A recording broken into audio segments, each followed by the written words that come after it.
কিন্তু মেয়ে তো দেখতে ভালোই ছিল, বুঝতে পারি না যে ছেলের বউ এরকম হবে। এত ভালো ব্যবহার করি, এত যত্ন নেই ছেলের বউকে, ছেলের বউর মনেই পাই না। ছেলে তো আবার বউ পাগল, কিন্তু ছেলে বউর কথাই শোনে বেশি দেখতেছি। আমার কথাও বলে কিন্তু খুবই কম। আগে আমার একমাত্র ছেলে আমার বলতে পাগল ছিল। কেন দেখতে যাই নাই, একটা কারণ আছে। কারণটা হয়েছে আমি এতটুক বড় হয়েছি, এতটুক বয়স হয়েছে আমার, এই পর্যন্ত আমি ঘর থেকে বের হই নাই, কোথাও যাইনি। কেন যাই নাই? কারণ আছে। কারণ ছেলের শ্বশুর বাড়ির লোক যদি আমাকে অপমান করে, তার জন্য আমার ছেলে কখনো আমাকে নিয়ে জানে। যদি আমার মাকে অপমান করে বা আমাকে বের করে দেয় না, আমি এতটুকু বড় করছি, আমার ছেলের দোষ কখনো আমি পাইনি। কিন্তু এখন একটু একটু পাচ্ছি। যখন আমার ছেলেকে বিয়ে করাইছি তখন থেকে হালকা পাতলা, তারপরও আমি সেটা দোষ ধরি না।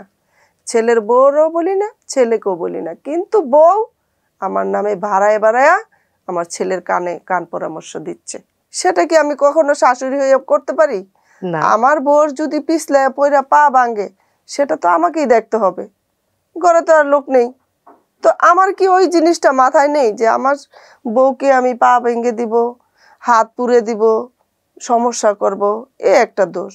আর আমার ছেলের সমস্যা হয়েছে আমার বৌমা একটু দেখতে সুন্দরী, যদি বা কোনো রকম হয় বা রেখে চলে যায়, সেই বয়ে আমার ছেলে আমাকে কিছুটা দোষ দেয়।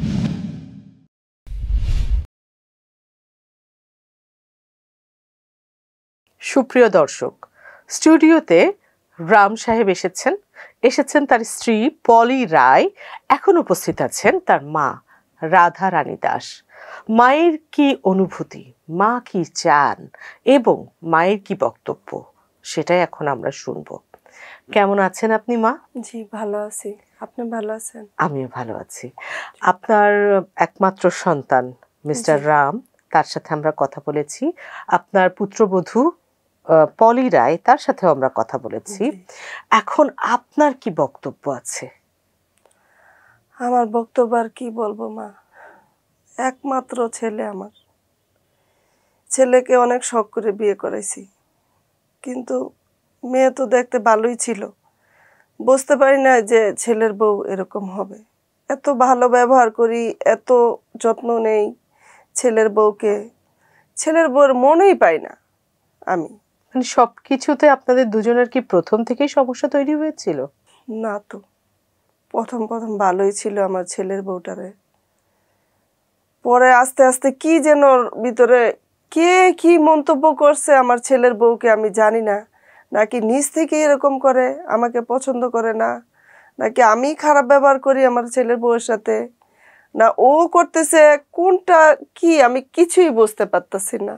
মানে আপনার কাছে মনে হয় আপনি যেটা করছেন পুত্রবধূর সাথে, সেটা সঠিক? জি।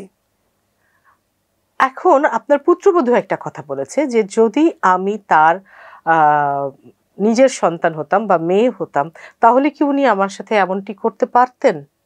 আমার ছেলের বউ ভুল বলছে, আমার একমাত্র সন্তান। কিন্তু আমি ভাবছি আমার ছেলেকে যখন বিয়ে করব, তখন আমি ভাববো সেটা আমার মেয়ে। আসলে ওকে আমি মেয়ের মতোই ভালোবাসি, কিন্তু আমার ছেলের বউ বুঝতেই পারতেছে না ব্যাপারটা, যে আমার শাশুড়ি যে মা, মায়ের মতো স্নেহ ভালোবাসা আদর দিচ্ছে, কিন্তু সে সেটা বুঝতে পারতেছে না। সে কি চাচ্ছে আমাকে আলাদা রাখতে, নাকি সে একা থাকবে না আমার সাথে থাকবে, আমি সেটা বুঝতেই পারি না। সেই আমি যদি বলি যে সে একটা ভয়াবহ অভিযোগ এনেছে। তার কাছে মনে হয়েছে আপনি রান্নাঘরের ফ্লোরে তেল ফেলে রাখেন, তার যেন মানে তার এবং তার সন্তানের কথা চিন্তা করে, যে আপনি ওই সন্তানটি চান না বা আপনার ছেলের বউ এই বাড়িতে থাকুক সেটা আপনি চান না। বিষয়টি আসলে কেমন? একদম ভুল ধারণা, সবই মিথ্যা কথা। আমি কি কখনো চাবো যে আমার একমাত্র সন্তান তার ঘরে নাতনি নাতনি আসুক? সেটা কি আমি চাই না যে আমি নাতনি নিয়ে আদর করি, ভালোবাসা দেই, আমি একা একা থাকি, আমার নাতনিরা আসুক, নাতি আসুক? আমার কুল জুড়ে, আমার বউয়ের কুল জুড়ে আমার ঘর আলো করে দেখ, আমি তো অবশ্যই সেটা চাবো। কোনো মা কি কখনো চায় যে একমাত্র ছেলের বউয়ের সন্তান না আসুক? সব এগুলা কুসংস্কার, মিথ্যা কথা বলতেছে বউ। ওরা নাকি রাত করে একটু দুজন হাজবেন্ড ওয়াইফ বাড়িতে ফিরলে আপনি নাকি বিভিন্ন রকম প্রশ্ন করতেন ছেলের বউকে। সব মিথ্যা কথা মা, সব মিথ্যা কথা। আমি আরো বলি যে মা তুমি গর্ভবতী হয়েছো, বেশি রাত্রে ফিরো না, ফিরলে তোমার সমস্যা হইতে পারে। রাত ভেতরে বাড়ি গেলে বাহিরে কত এটা সেটা হইতে পারে, বা কত কিছু খারাপ জিনিস আসতে পারে সাথে কইরা, বাচ্চার সমস্যা হইতে পারে। আমি সেই কথাটা একদিন গোপনে চুপে চুপে বলে দিছি আমার বউকে। বউ কি করলো, চিল্লা চিল্লি কইরা আমার ছেলের কানে এই জিনিসটা পৌঁছায় দিল। ছেলে তো আবার বউ পাগল, কিন্তু ছেলে বউর কথাই শোনে বেশি, দেখতেছি আমার কথাও বলে কিন্তু খুবই কম। আগে আমার একমাত্র ছেলে আমার বলতে পাগল ছিল, আমি কি আর বলবো বলেন। আপনারা সবাই মিলে একটা অদ্ভুত দোটানায় ফেলে দিচ্ছেন আমাকে।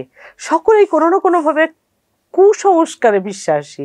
মানে এখনকার এই সময়ে এসে মানে একজন তান্ত্রিক, একজন তাবিজ কবজ, আর একজন কুসংস্কারে, মানে আমি সরি কিন্তু আমার কাছে মনে হচ্ছে যে এটাও কি আপনাদের একটা বড় সমস্যা? না না, এটা বড় সমস্যা না, আবার সমস্যা। এই যে বলতেছেন যে কুসংস্কার একটা নতুন যুগে নতুন আবিষ্কার, কিন্তু না, আমাদের সময় তাবিজ তুমারে মুরব্বীদের কথা শুনতে হয়েছে। আমাদের বেলায় তো আমরা ঘর থেকেই বের হই নাই। আমার শাশুড়ি যখন আমার ছেলে গর্ভে আসলো আমার, তখন আমার শাশুড়ি বলছে, বৌমা তুমি কিন্তু ঘর থেকে বের হবা না, সন্ধ্যার সময় বের হবা না, রাত্রে বের হবা না। ঘরে পাশে আমাকে ছোট করে একটা, আগে তো এত পরিপাটি টয়লেট ছিল না, এখন এই যুগে যেরকম হয়েছে, আগে তো সামান্য হালকা পাতলা। তো ঘরের পাশে আমার শাশুড়ি আমাকে একটু করে দিছে, ব্যবস্থা করে দিয়েছে। আর এখন আমার বৌমাকে কত কিছু দিয়েছি, তারপর আমার বৌমা শুধু শুধু রাত বেরোতে বাড়ি যায়। ঠিক আছে, আমি বুঝতে পারছি এই যুগের মেয়ে তুমি, ভালো পরিপাটি সবকিছু জানো, কিন্তু তুমি সিঁদুরটা তো পরবা আমার ছেলের মঙ্গলের জন্য। আমার ছেলেকে যেহেতু তুমি ভালোবাসো, একমাত্র সন্তান আমার, আমার ভারী গাড়ি ধন তুলো টাকা পয়সার অভাব নাই, আমার একটা সন্তান, তুমি একটু শাঁখা পরো, একটু সিঁদুর পরো, এটা হালকা পরো, এই পর্যন্ত না দিয়ে তুমি হালকা দাও আমার ছেলের মঙ্গলের জন্য। সেইটাও বলা কি আমার অপরাধ বলেন? আপনার একমাত্র নাতি, যার জন্য আপনি এত মানে অধীর চিত্তে অপেক্ষা করছিলেন, সেই নাতিকে আপনি এখনো অবধি দেখতে যাননি। কেন দেখতে যাই নাই? একটা কারণ আছে। কারণটা হয়েছে আমি এতটুক বড় হয়েছি, এতটুক বয়স হয়েছে আমার, এই পর্যন্ত আমি ঘর থেকে বের হই নাই, কোথাও যাইনি। কেন যাই নাই? কারণ আছে। কারণ ছেলের শ্বশুর বাড়ির লোক যদি আমাকে অপমান করে, তার জন্য আমার ছেলে কখনো আমাকে নিয়ে জানে। যদি আমার মাকে অপমান করে বা আমাকে বের করে দেয় না, যাবার পর না বুঝতে না অপমান করছে কি না। আমার ছেলে কি মিথ্যা কথা বলবে? ছেলের কথাই বিশ্বাস করি আমি, সেই জন্য আমি আর চাইনি। আপনার কি মনে হয় যে আপনার নিজের সন্তানের কোনো দোষ বা ত্রুটি বা ভুল থাকতে পারে? আমি এতটুকু বড় করছি, আমার ছেলের দোষ কখনো আমি পাইনি, কিন্তু এখন একটু একটু পাচ্ছি। যখন আমার ছেলেকে বিয়ে করাইছি তখন থেকে হালকা পাতলা, তারপর আমি সেটা দোষ ধরি না, ছেলের বউরও বলি না, ছেলেকেও বলি না, কিন্তু বউ আমার নামে ভাড়ায় বাড়ায়া আমার ছেলের কানে কান পরামর্শ দিচ্ছে। কি সেই ভুলগুলো বা দোষগুলো আমরা কি জানতে পারি? এই যে আপনাকে বলল যে আমি তেল ফালায় রাখছি, এই একটা ঘটনা। রান্না করতে গেলে তো রান্নাঘরে তেল ছিটায় পড়বে, পানি পড়বে, স্বাভাবিক, সবারই পড়ে। সেটা কি আমি কখনো শাশুড়ি হয়ে করতে পারি? না। আমার বউর যদি পিছলায় পইরা পা ভাঙে, সেটা তো আমাকেই দেখতে হবে, ঘরে তো আর লোক নেই। তো আমার কি ওই জিনিসটা মাথায় নেই যে আমার বউকে আমি পা ভেঙে দিব, হাত পুড়ে দিব, সমস্যা করব? এ একটা দোষ। আর আমার ছেলের সমস্যা হয়েছে আমার বৌমা একটু দেখতে সুন্দরী, যদি বা কোনো রকম হয় বা রেখে চলে যায়, সেই ভয়ে আমার ছেলে আমাকে কিছুটা দোষ ধরে। ছেলে আপনার দোষ ধরে, কিন্তু তাদের স্বামী স্ত্রীর মধ্যে সুখের সংসার হোক, তারা শান্তিতে বসবাস করুক, এজন্য আপনি কি কি উদ্যোগ নিয়েছেন? আমি উদ্যোগ নিয়েছি আমার ছেলে বউ বাসায় ফিরে আসুক, তারা বাসায় আলাদা থাকুক, আমাকে কোথায় নিয়ে রেখে আসুক, তারপরও ওরা শান্তিতে থাকুক হিসাবে এটাই তো সবাই চাই। এটাই চাই। তারপরে আমি বউকে বলছি, বৌমা আমার মৃত্যু পর্যন্ত আমার কাছে আমার নাতিদের নিয়ে থাকতে দাও, ওদের আমি দেখে যেন শান্তি পাইয়া মরতে চাই, কিন্তু আমার বউ সেটা চাচ্ছে না। একটি জটিল সমস্যা। মা যা বলছেন তার থেকে বোধ হয়, এবং আমরা নিজেরাই শুনলাম, যে মাও চান সন্তানের সংসার হোক, সংসার শান্তির হোক, এবং তার ছেলের বউ ফিরে আসুক। এখন আমার মনে হয় দর্শক, আমরা তাদের তিনজনকে মুখোমুখি করি, একত্রে বসাই এবং তাদের সকলের কথা একত্রে আমরা শুনি।